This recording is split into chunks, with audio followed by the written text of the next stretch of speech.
Welcome to Milk Trunk, an award-winning parenting podcast brought to you by Bobby, an organic and mom-founded and led infant formula company in the U.S. who is on a mission to create a parenting culture of confidence, not comparison. I'm your host, Tabria Majors, and I'm thrilled to be here for Season 2 for Milk Trunk at Dear Media. I am a model, influencer, and new mom who is figuring out this whole parenting thing one day at a time. So let's dive in. For today's episode, we brought in figure skating royalty. That's right, none other than the Tara Lipinski is here. When Tara was just 15 years old, she stole the world's heart and cemented her place in Olympic history by winning the gold medal at the 1998 Nagano Olympics and the unique distinction of being the youngest individual gold medalist ever in Winter Games history. Tara was also recognized as the youngest national and world champion, and she approaches her many roles, including actor, advocate, and philanthropist, with the same champion mindset. Tara is a renowned sports broadcaster for NBC alongside her BFF and partner in crime, fellow former Olympic figure skater Johnny Weir, and has covered almost every international skating competition that's aired on the network, including 10 world championships. Tara also hosts the Unexpecting podcast with her husband, Todd Capistacci, but her favorite role is mom to her 7-month-old daughter, Georgie. Welcome to Milk Trunk, Tara. Oh my goodness, oh my gosh. thank you. It's so cool having an Olympic gold medalist here. I've never met one before. Is this your first Olympic gold medalist? It is. Amazing. Yes, well, I'm I feel honored. special. Yes. I mean, figure skating, I'm not into sports whatsoever, but figure skating is one of the few Olympic events that I tune into. I feel like gymnastics at the Summer Olympics, skating at the Winter Olympics. Exactly. Yeah, it's really cool and really fun. And you're going there this summer, right? Yes, and it's in Paris. So I am very, very excited. That's going to be sick. Are you excited? So excited. Johnny and I, as you mentioned, my BFF and partner in crime and all things work life. But we have gone to a few Olympics. We've been to Russia. We've been to Beijing. We've been to, we did it remotely for that too, but we've been to Korea. And now, which it was amazing, but now we're going to Paris. Yeah. We're going to Milan. We're going to LA. Oh my God. So we gosh. are on a streak now where we're like, okay, wine and pasta. Yeah. That's where we are now. So this will be the first time you're doing this with your daughter though, right? Yes. How are you going to make that work? Well, she's been to skating events. She's already it was funny. My husband and I were thinking about this. In her 7 months of life, she's been to 7 different states. Oh my gosh. In Canada. She's busy. Yeah, she's a busy girl. So she's been to the skating events this year, which was actually really special for me to show her that world. I got so emotional. There's an Instagram of Johnny was carrying. He's like, well, it was the first time he met her. So he's like, it's all me. I'm taking her to the ice. So we walked out in the arena and it was just this moment that, just worlds colliding. Yeah. And I didn't think I was going to be as emotional, but just showing her, my home as a kid and my life, as a skater and athlete, it's still such a huge part of who I am. But she will be making her first real overseas trip to Paris. Oh so my Uncle gosh. Johnny and I will be showing her all around. That's so exciting. I mean, I've only flown with my daughter like 4 times, and the older she's gotten, the harder it's gotten. Yes. Yeah, so it is hard. The last yeah. flight, I'm now just a personal jungle gym of her just like Right. climbing up. I'm like, Literally. there's nowhere else to go. Like, where are we going? Literally. Well, I'm so glad you're here today, and I want to talk all about your journey to motherhood. I know you're very open about that, so I'm excited to delve into that today. So if you wouldn't mind, could you tell me about your experience with IVF and endometriosis and all of that? Oh, it was an experience. I know. So it was a 5-year journey. And we started IVF not because we were trying naturally and having trouble, and just we decided to do it just because I was in my mid-30s. I had a friend who was open and sharing her story of going through infertility, and she was in her 20s. I just kind of realized I knew nothing about my reproductive system or had any plans really set out about building a family, but knew I wanted a family in life. Yeah. So we just decided, and we were so, I'm constantly aware of how lucky we were to just even have that option to go to IVF, to be able to do that for quote unquote insurance. So we did that. And I thought it was going to be smooth sailing, but immediately we just started hitting hurdle after hurdle. Found out I had endometriosis, which I should have known because for 10 years I had a lot of symptoms, but endometriosis, I was the poster child for that because it takes on average almost 10 years to get diagnosed. Really? For endo. I think so Wow. many times doctors and OBs are just like, oh, like a woman has a cycle every month and your period may be painful. And there's not always investigating beyond that. And there's so few endo excisions surgeons who are, that's the gold standard of how to really possibly manage your pain if you go through surgery, because surgery is the only way you can diagnose it. So again, I Wow. didn't have any of this information until I went through my fertility journey and then was lucky enough to, meet incredible doctors that helped me through my endometriosis journey. And I've already had 2 excision surgeries, which have been, so impactful on my infertility journey.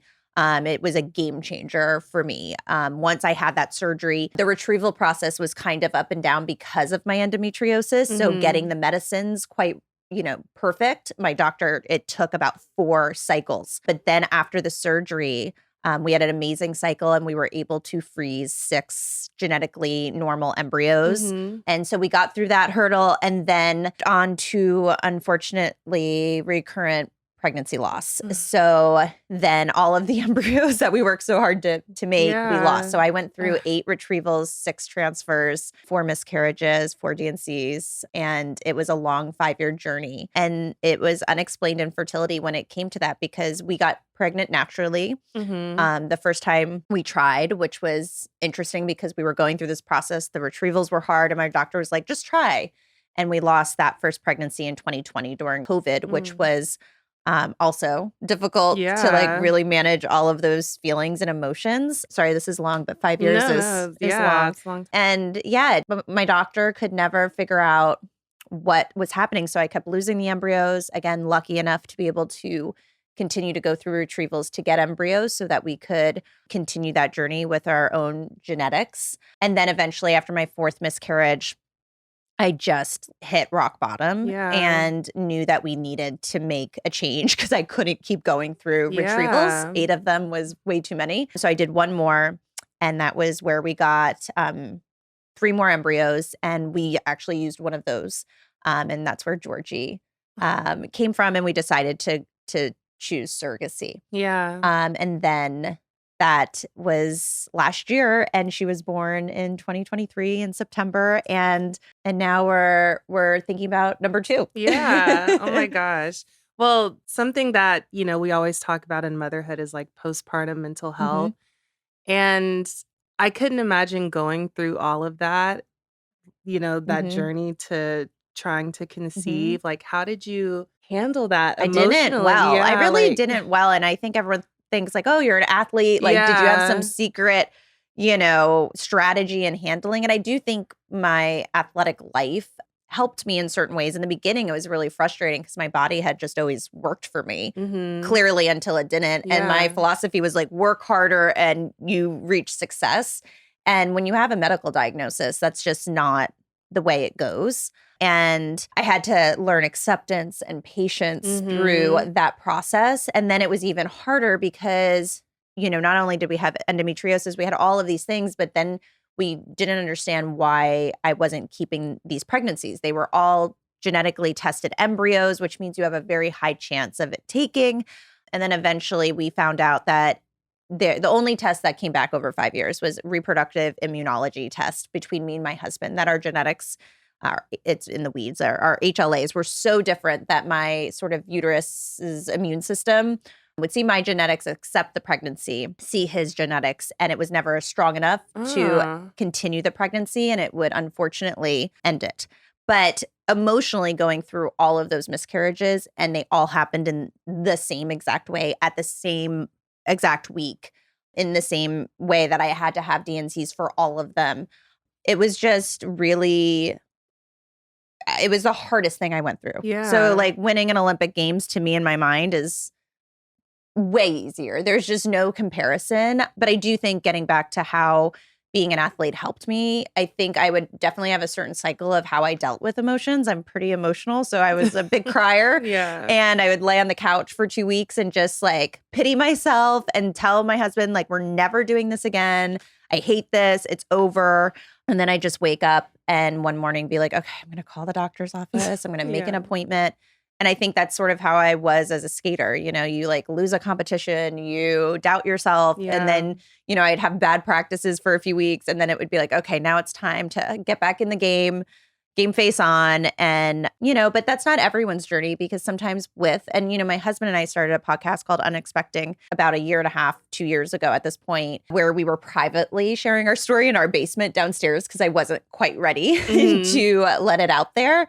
But, you know, everyone's journey is so different. So I always am trying to think of that and how triggering it is for people going through infertility to hear other people's stories. And just because, you know, we moved on and chose surrogacy and now have, you know, a baby, you know, there's so many people that have to just eventually stop the process and they have a child-free life, but that isn't like the definition of success. And I think sometimes the terms that are used, it's so hard to hear, especially when you're going through your own journey. Yeah, I always feel like we hear so many, you know, positive outcomes of pregnancy and motherhood, and you know, people don't really like to share the sad stories or the traumatic ones. So I really commend you for doing that and sharing with people, because also I have no idea about surrogacy or anything involving that. So I'm very interested to hear all about it today.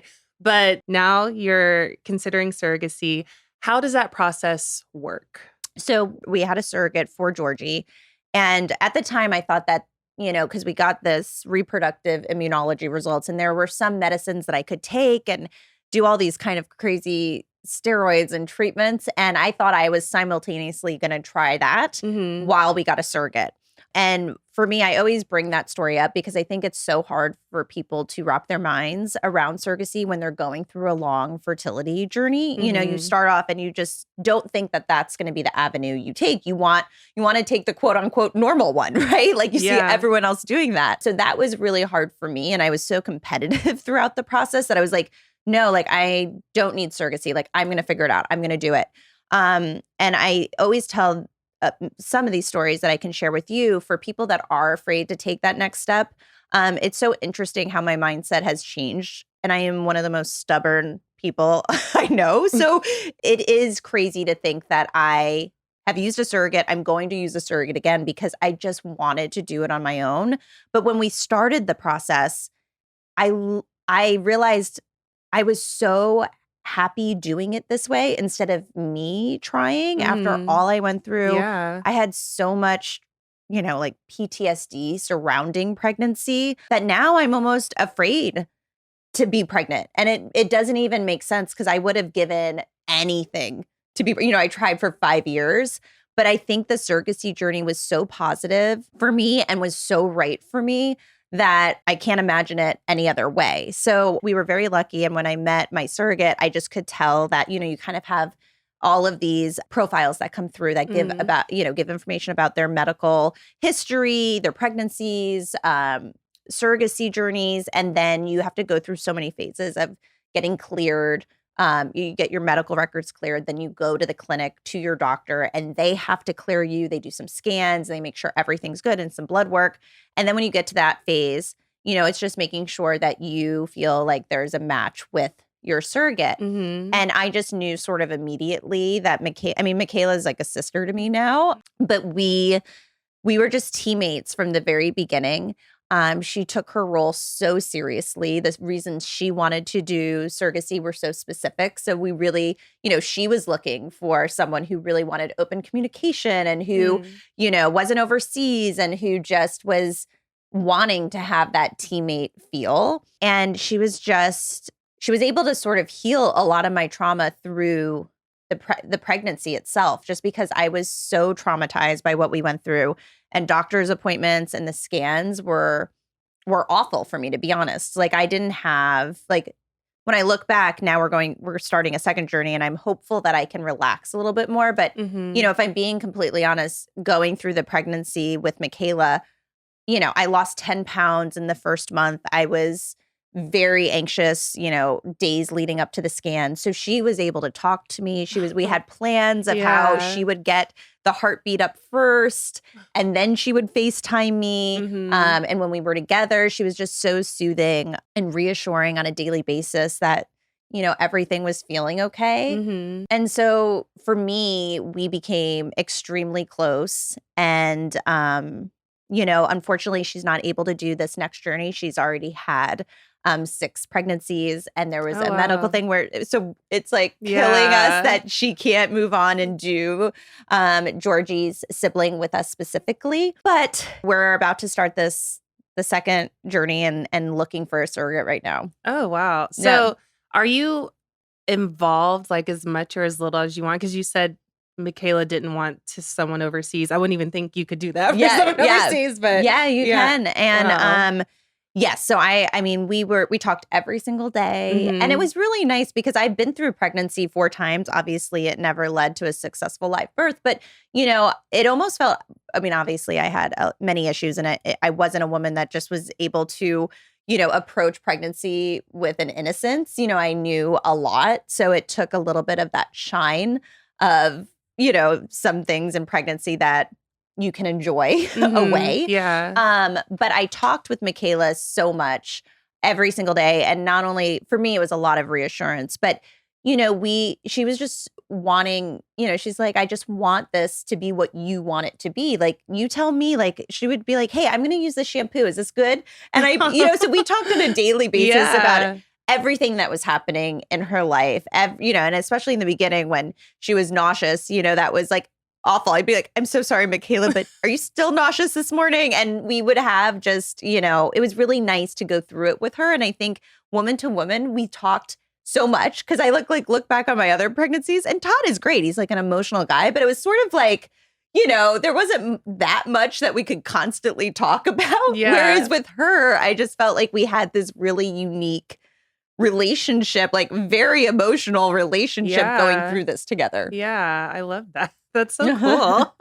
Do you think like you guys will just be friends now? Yes. Yeah. Yeah. I mean, she does not live in Los Angeles, but we Mhm. talk a lot and we support each other. And I think that's where the teammate aspect, it's not so much, Yeah. of course I send her pictures of Georgie and whatnot, but it's our relationship that I realize it's, because you always hear about like, oh, surrogates are still part of my life. And I was like, oh, is that like everyone's together for a family barbecue? Yeah. Which it should be like, that's great, but it isn't. It's really like an intimate way that we communicate now with things that are going on in her life personally. Mhm. And same with me, that it's really just the two of us. Cause I think that's what the journey was about, was supporting one another. So now it's just like, we have a very open, vulnerable relationship in that sense. Not so much, Todd loves Michaela, but it's Michaela and I that are just like for friends. sure. I love that. That's really beautiful. Mhm. So, is there anything that you look for in a surrogate, or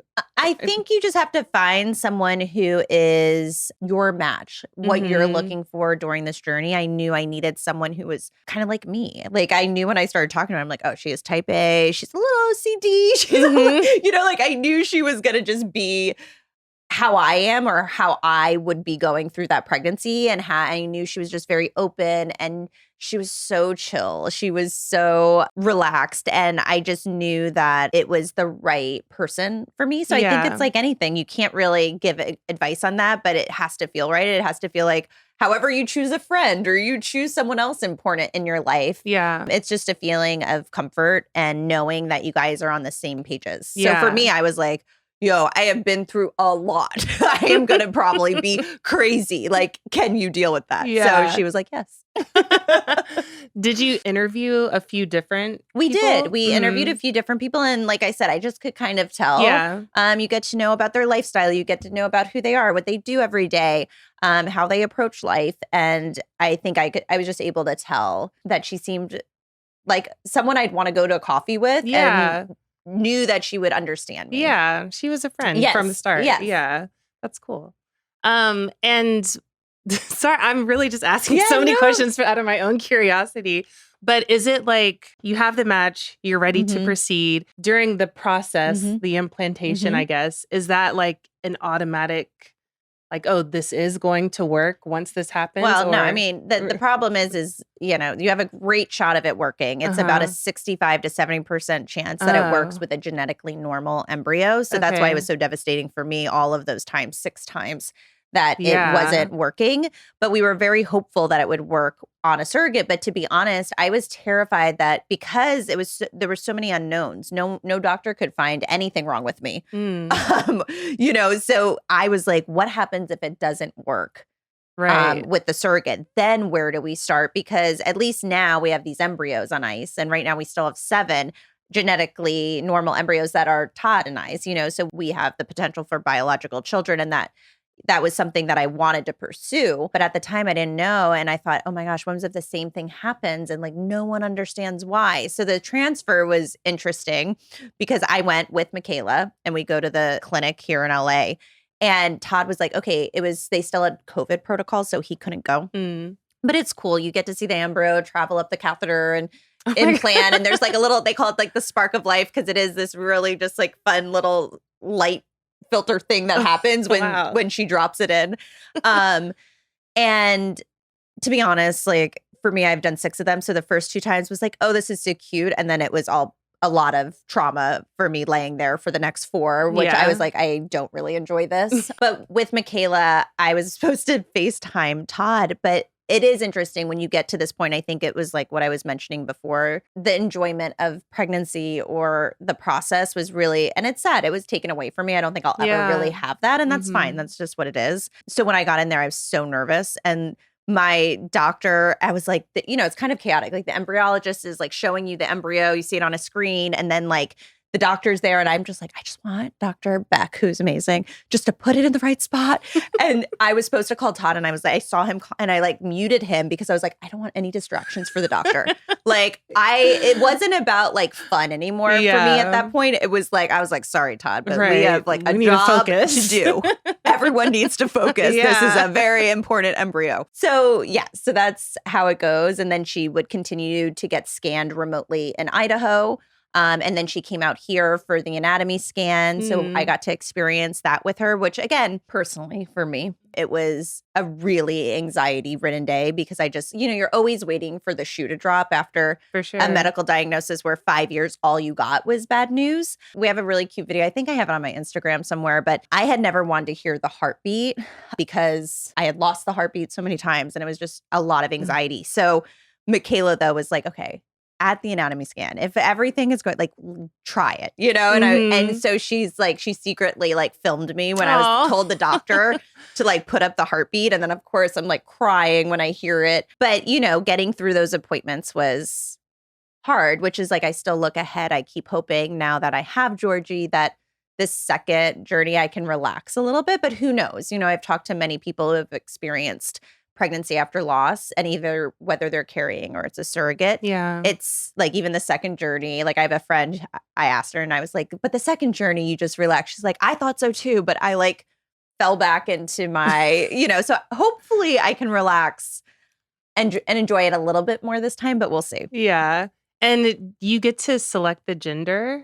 Yes. When you genetically test your embryos, they know the gender. So I had lost 5 girls, 1 through the natural pregnancy. And then I kept wanting the rainbow baby, so I kept putting in the girls and lost them all. I actually lost the girls twice around and had to do more retrievals. And the last retrieval I had decided to do because I was like, let's do it. Maybe we'll get another girl. Maybe we won't. And that's totally fine. Just a healthy baby is all that matters. But we did get 2 more girls in that round. And one of them was Georgie. So I was determined to continue. Like I just wanted the rainbow baby where it just feels like, all of those girls, eventually got us to Georgie and they're honored in that way. So, but we have many boys on ice. We have 6. Oh, yes.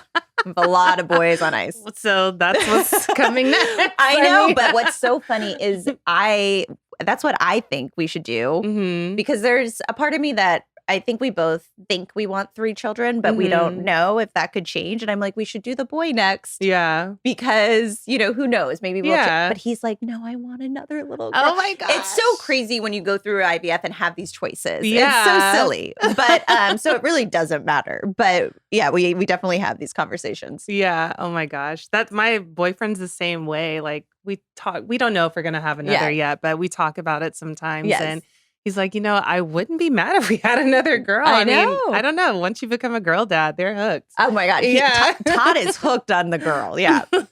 Something else that I've always thought about when it came to surrogacy, do some surrogates offer breast milk?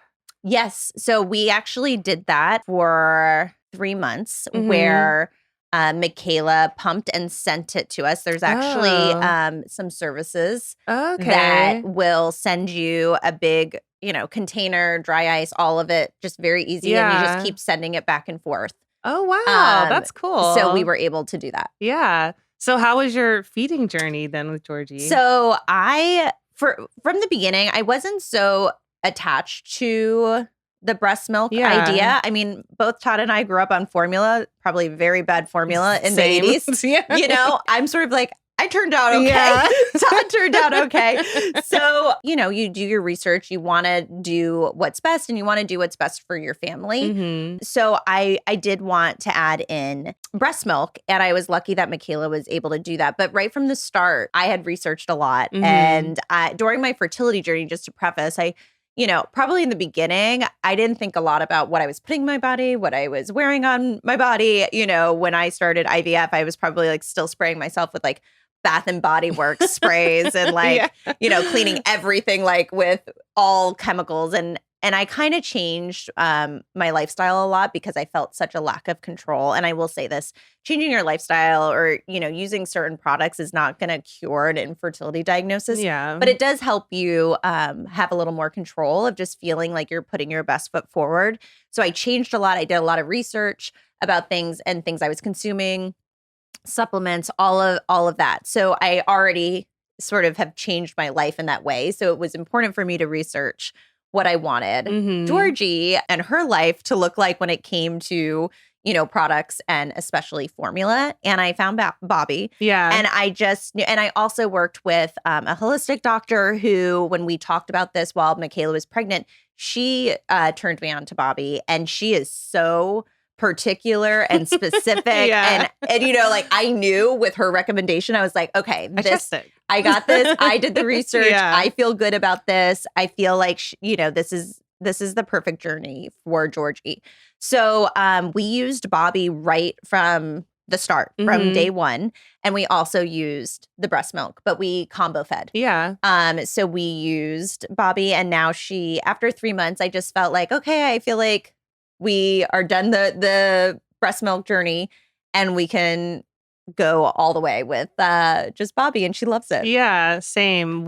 I started with breast milk, and I mean, it was hard. Breastfeeding is hard, but we introduced Bobby very early on. We used the Gentle, and it worked for her. Yes. Yeah, still to this day. I know. So it worked, and we were just so happy. And it was funny. She had, like, when she came home, she was, spitting up a little bit for like a week, where the doctor was like, oh, do you want to try, just other formulas? And we tried, and they were disastrous for her. So like we were like back to the Bobby. Yeah. And then like within a week, she was like, the spitting up kind of stopped, and she was totally fine. And so it's been a really, really good journey for us, because I think it's for me too. Just that I'm comfortable and I know I'm giving her something that's good for her. Yeah, for sure. How are you doing with solids and everything? Well, that's I know. That's a thing. Like the very first time, like, because you can do like the baby led weaning, and like so many things. Hand her a strawberry, and I'm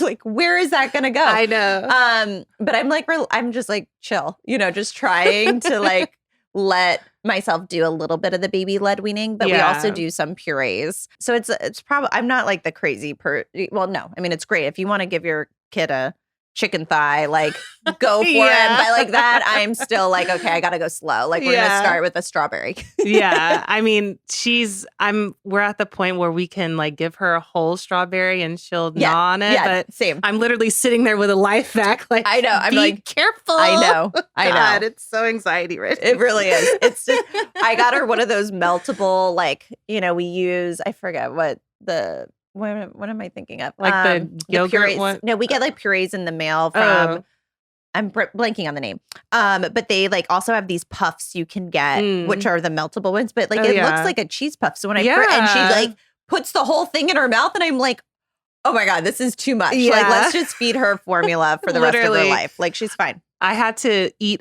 everything first before when we first started introducing solids. I was like, let me make sure this dissolves because this is hard. Yes. Yeah. Exactly. Yeah. Oh my gosh. But we're getting there. She's like, she loves her. Like yesterday, she was like gnawing on some watermelon. She like loves it. So oh yeah. I'm relaxing.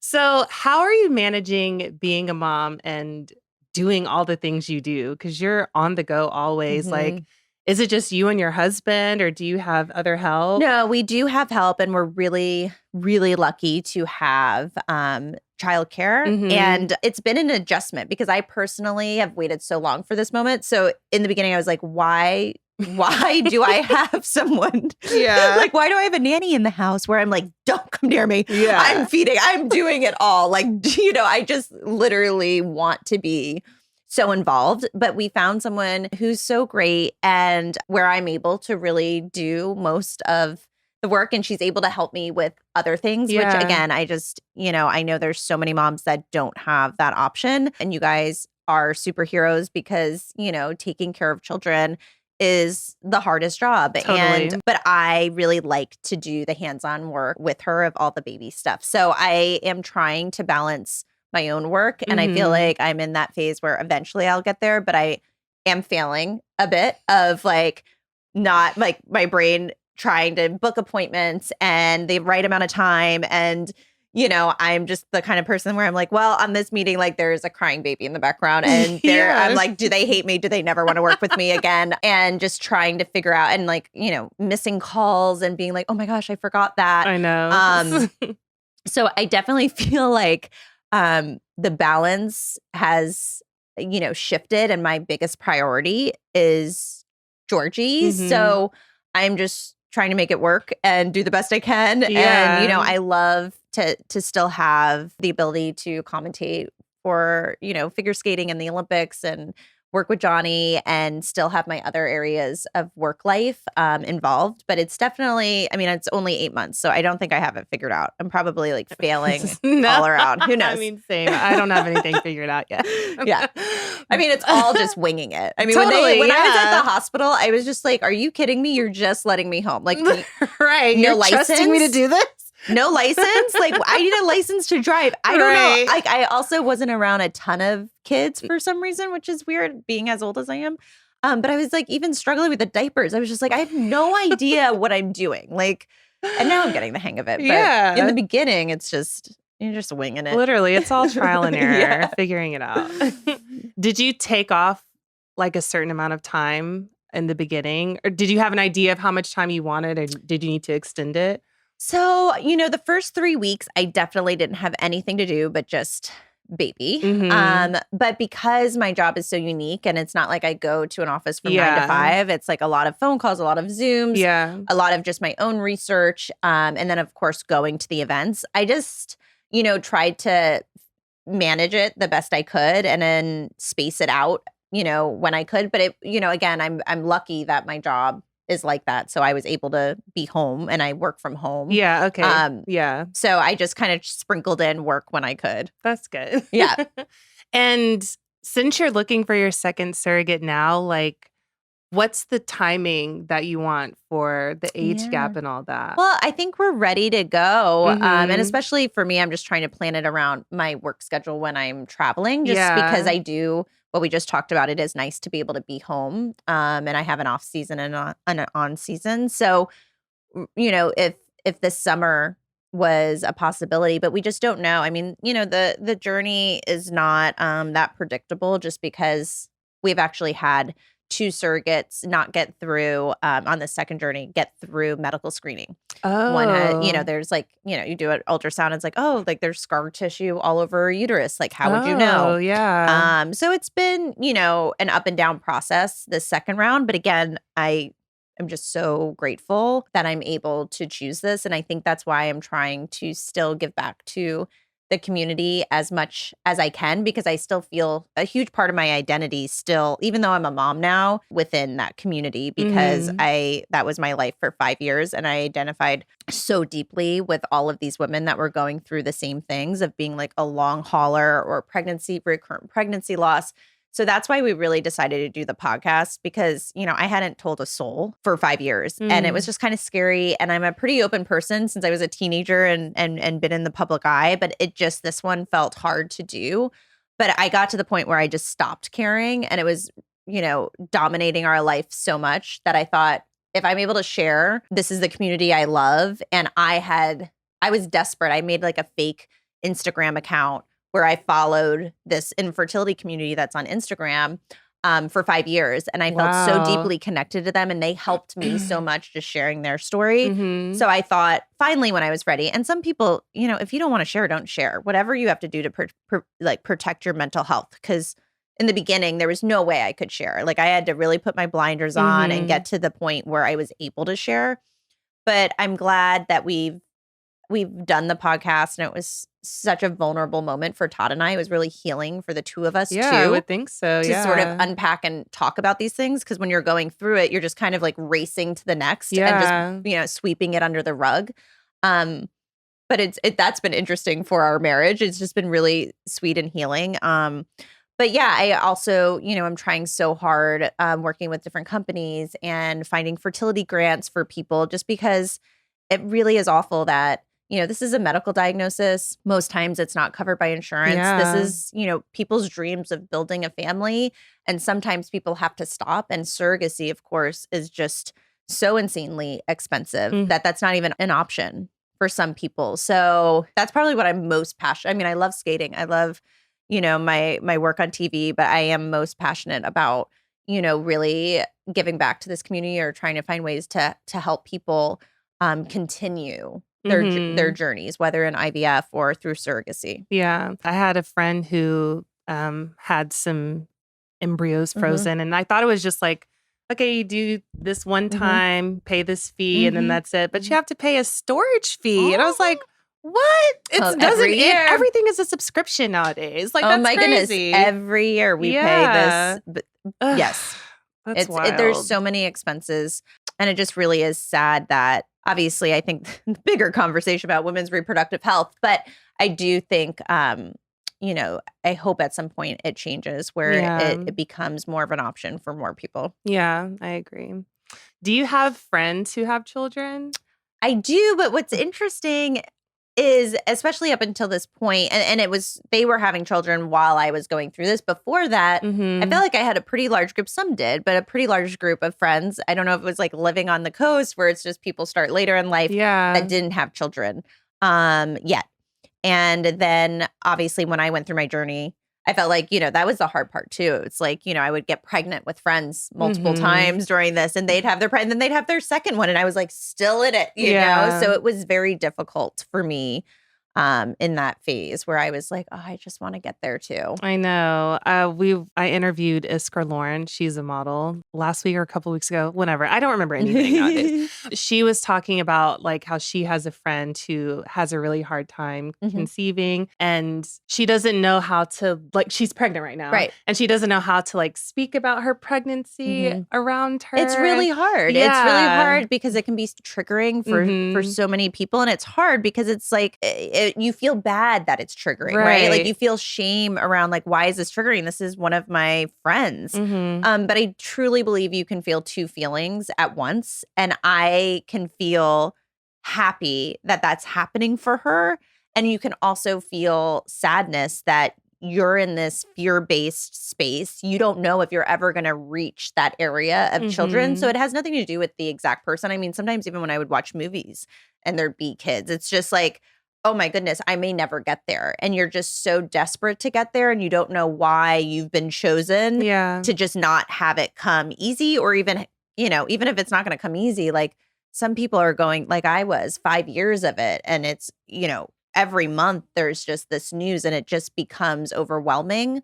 And I think it's just that people have to normalize those emotions, and pregnancy can be triggering for someone who's had an infertility diagnosis. And I think, I had a girlfriend who was so kind. I think, and everyone in the infertility community would say this, but, it's, if you're thinking of how can I approach someone or tell someone about my pregnancy who's close to me that is going through infertility or trouble conceiving, it's, don't do it on a phone. Don't do it in person. Don't make it like, here's this, send a text. And this friend of mine did that. She just said, hey, I have some news to share. I just want to say, and like prefaced it with like, I know you're going through so much to build your own family, and my heart aches for you. And I want that so badly for you. But I wanted to share the news over text that I am pregnant and I'm still thinking of you. And, it was just so sweet, and it gives you time to, process those emotions. And, my heart goes out to anyone. That's why I'm very careful on our podcast of ever bringing up Georgie, because I just know how triggering those things can be. And it's like I talked to my infertile friends on Instagram, and she was saying that, she went through many years and it was very triggering for her. But she recently had almost the opposite experience. She was walked into a Starbucks with her daughter who, eventually they were able to conceive. And she's sitting at Starbucks, and the two women next to them, one is telling their friend about, her infertility struggles. And she looks over and sees her little girl and just bursts into tears. And the mom, obviously been through it. She said it was such a impactful moment where she just like ran over and hugged her and was like, it's okay, like cry, like I know this feeling. Gosh. And it was just so sweet. But it's like, I think anyone who's gone through that journey just has such a huge heart and understands these kind of, strange emotions you might feel. Yeah. But it impacts relationships. Infertility impacts so much in someone's life, their day-to-day life, but also relationships. And it's sad because you're experiencing so much loss that, then you have this extra layer of, you don't feel like the best friend that you can be at times. Right. But as long as, you hope as long as you're open and vulnerable and the friendship's strong enough that it can, survive. Yeah. Well, I love how your friend handled that. I'm definitely putting a pin in that because that was such a graceful way to approach it. It was just so beautiful and just so kind. And, it's a hard situation for both people. Yeah. So outside of the journey to conceive, what has been the most difficult part of motherhood for you? It's just hard. It's hard all around. But I guess for me, the one thing I'll say is like maybe there's a silver lining, even though I hate that because it's meant to be like, I don't know if my 5 years were meant to be like but I will say that it's taught me a lot. And I'm sure people that don't struggle with infertility are like, oh my gosh, like when I look at my child too, it's a miracle. And I feel all of these emotions. But I do think, and especially talking with people in the infertility community, there is this heightened awareness that is just part of you after you go through something like that, where for me, it's like, she could be having like like a blowout diaper on takeoff, like whatever the worst case scenario is. And I'm like covered in poop. And in a way, like I'm almost giggling inside, even in those like most frustrating moments. It's like this joy that I get to do this. So it's never lost on me that I get to have chaos, that I get to have really hard times, that I get to have that. So in a way, I think if I had actually gone through parenthood without a struggle, I would still figure it all out. But I think the way I would approach or my outlook, everything would feel slightly different than it does now. Yeah, I love that.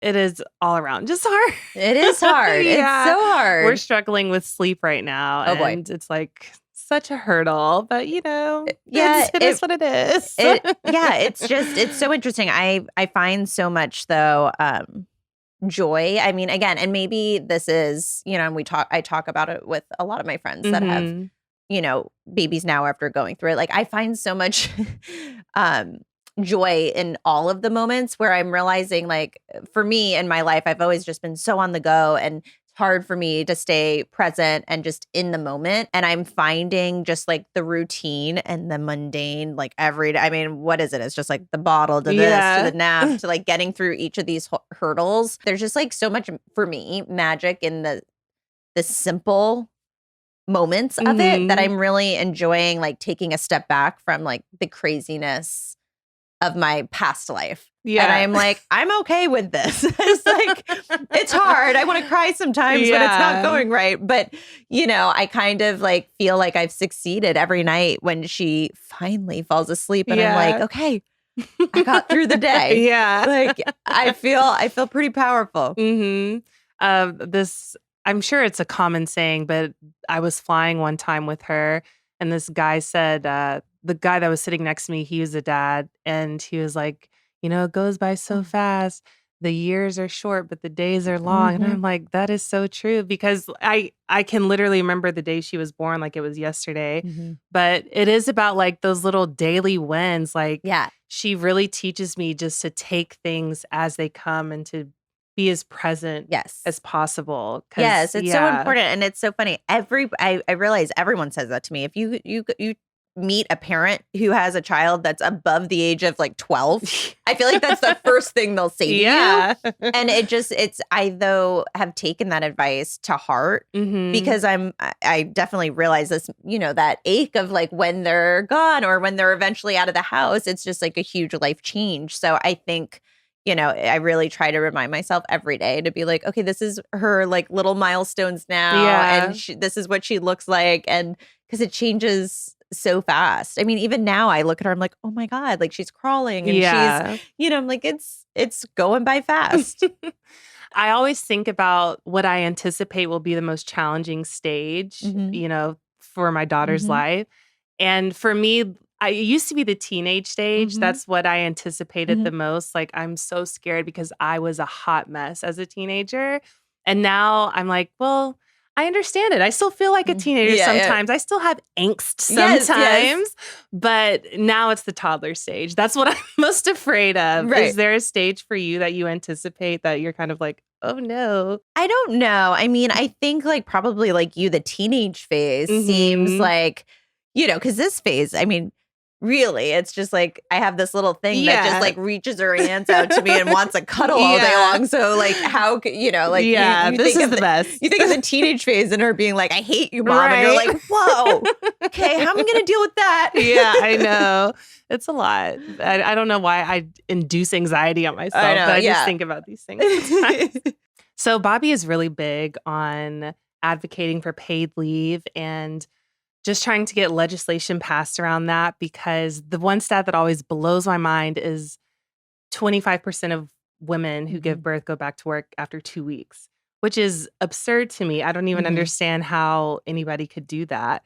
I think for me, if in a perfect world, I would say minimum 6 months is what the leave should be. And I feel like, like for both. You think about the father's role too. It's so important. And we talked about it earlier, but obviously I have a very unique job and I'm not under, like a yearly, it's like more like a freelance type of job. So again, was so lucky to be home. But you really, it's like anything in women's reproductive health, like from, trying to conceive to baby to after a baby. And I just think it's such a life-changing time for you, for the baby, for your husband, for a partnership, or if you're not in a partnership. So I just think like having paid leave feels like it should be a no-brainer. I agree. Did your husband, was he able to stay home with you during the early days? So he's also freelance. Okay. So it was, the first few weeks it was nice, but then it's hard. Like he had to, he had to continue to work. He does work from home, but he didn't have that option to just be able to take off and completely focus on that. So I do hope in the future there is, a world where it looks different. And, I think for so many different women and different cultures, there's women that are able to like lay in bed and have, like time to heal and time to bond with the baby.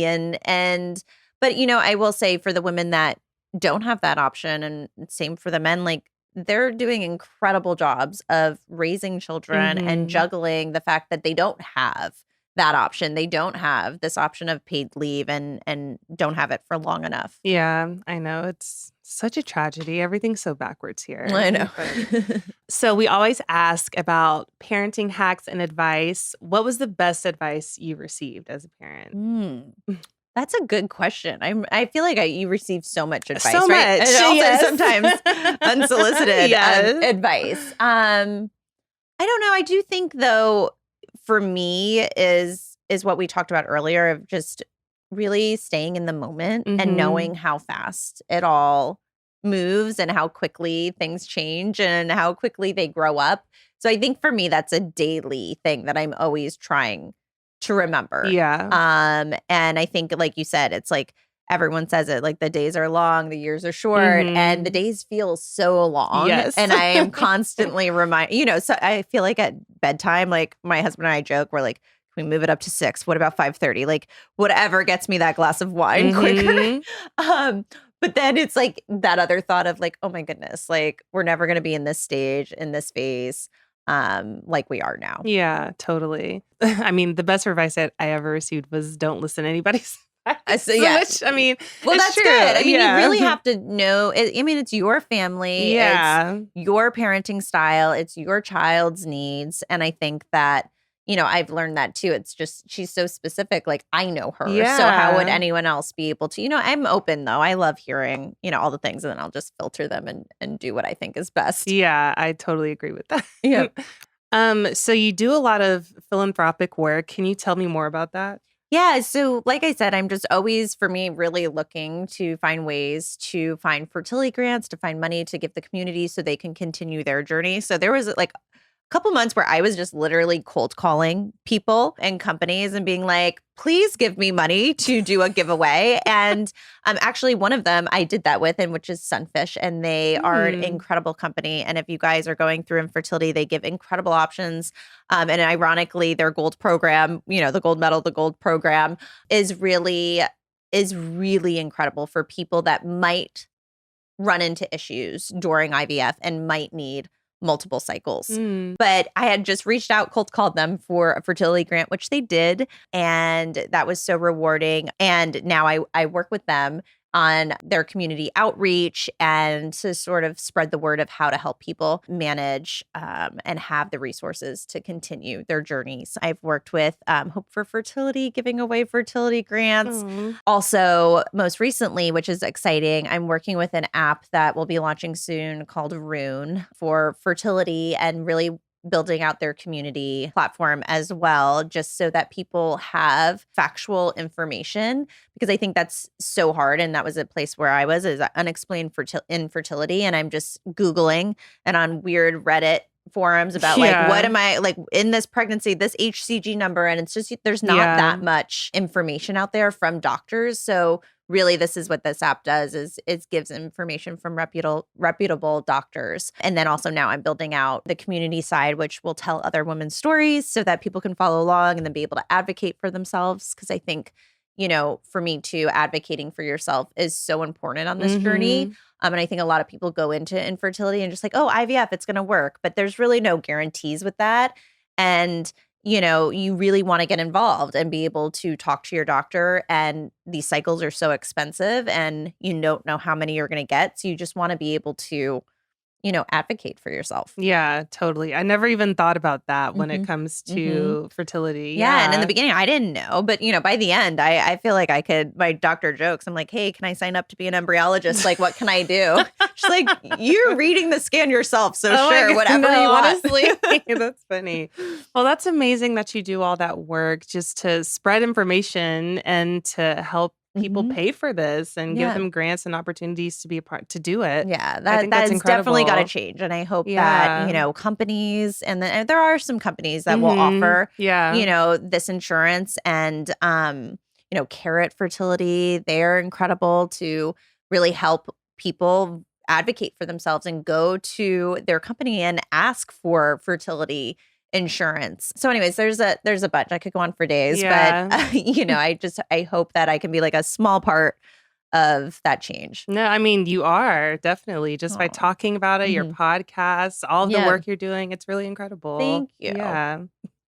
Please tell everybody where they can find you, your podcast. Yeah, tell me everything. Probably Instagram is where I am the most. Okay. I can't do all of the things, so I feel like I just focus on Instagram. But my husband and I still do Unexpecting, our podcast, and it is for the infertility community. So we you can find that anywhere you listen to your podcast, Apple, Spotify. Nice. So we're doing that. And then because I really like to keep that so separate from my other life with Georgie, just because I know how it can be so triggering. My girlfriend and I are starting a new podcast for motherhood because there is so many more things that I want to be able to share and also share with my infertility community that has moved on to that next phase. So doing that, I feel like my life is always a little bit based around like infertility and Georgie and all the things. Like my I work out with a trainer for the last 5 years, and she helped me through my infertility journey. And we're now doing a workout program, a monthly membership together. And I have like my infertility community on there where I'm like, okay, we're still working out. But Hannah, give all the modifications for the infertility community. So somehow in my life, there's always those two parts that are still there. Wait, when's the new podcast launching? I know, in a few weeks. Oh my gosh. I know. And so we're exciting. really excited. I just wanted to make sure that it was completely separate, and it's really cool. It's one of my best girlfriends, and we've had very different fertility journeys. Now connecting through motherhood. And having these conversations I think it's going to be really fun. Yeah. Do you have a title for it?